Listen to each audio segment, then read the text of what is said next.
Tebogo, good morning and thank you very much for your time. No, thank you.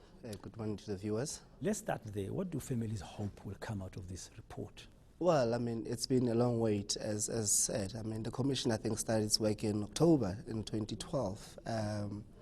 And the families have been anxious to know exactly what the judge thinks, or at least recommends should happen to those who kill their loved ones.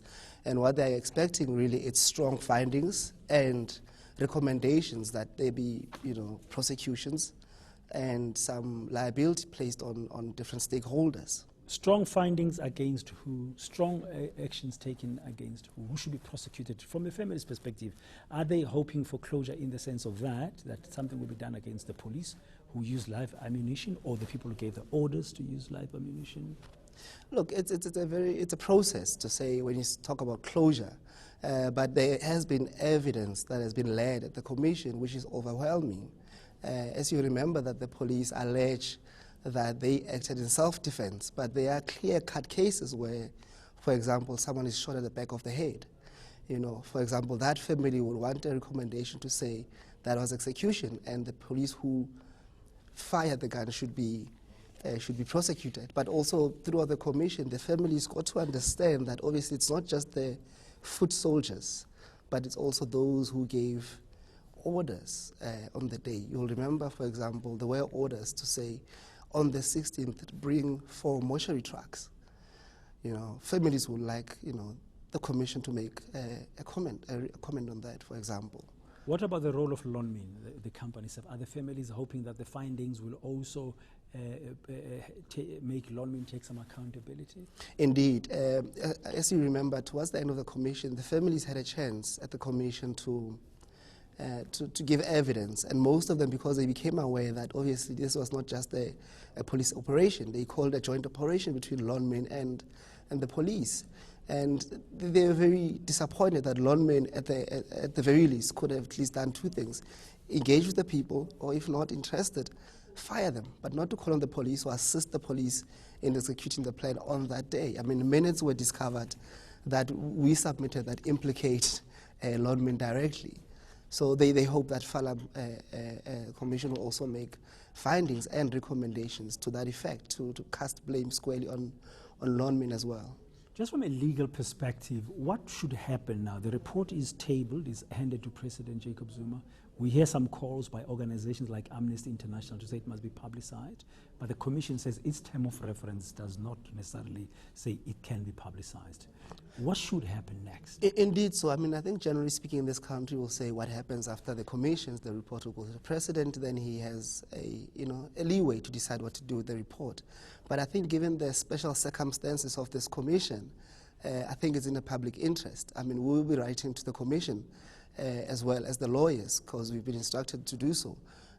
I mean, we were asking that the report actually be released simultaneously to the public and to the president, just to avoid any allegations of the report being edited or being tampered with.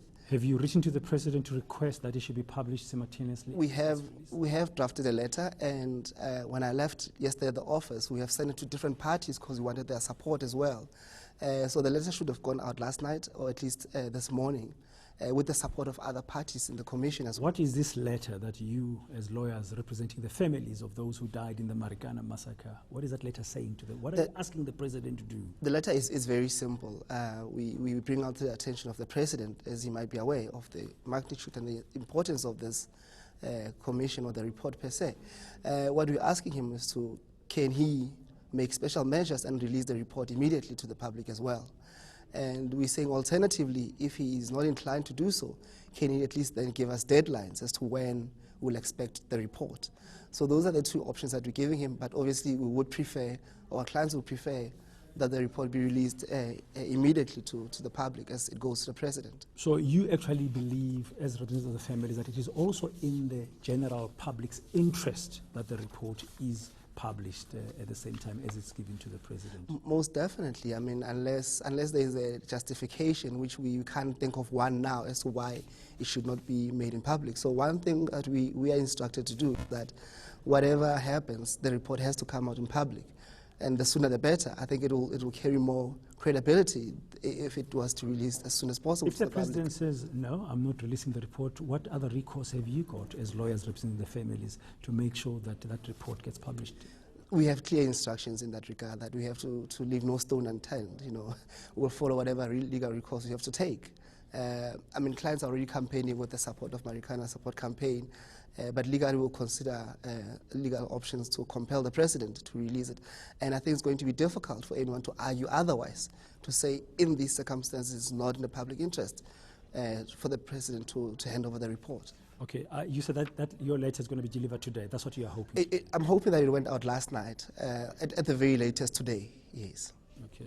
Okay, thank you very much, Tebogo, and we'll be following and watching the release of that report and seeing what's going to happen next. We appreciate your time. That's attorney Tebogo Musigidi, who's one of the lawyers who's been representing the families of those who were killed in the Marikana massacre. Let's remember, 34 miners were gunned down on that day.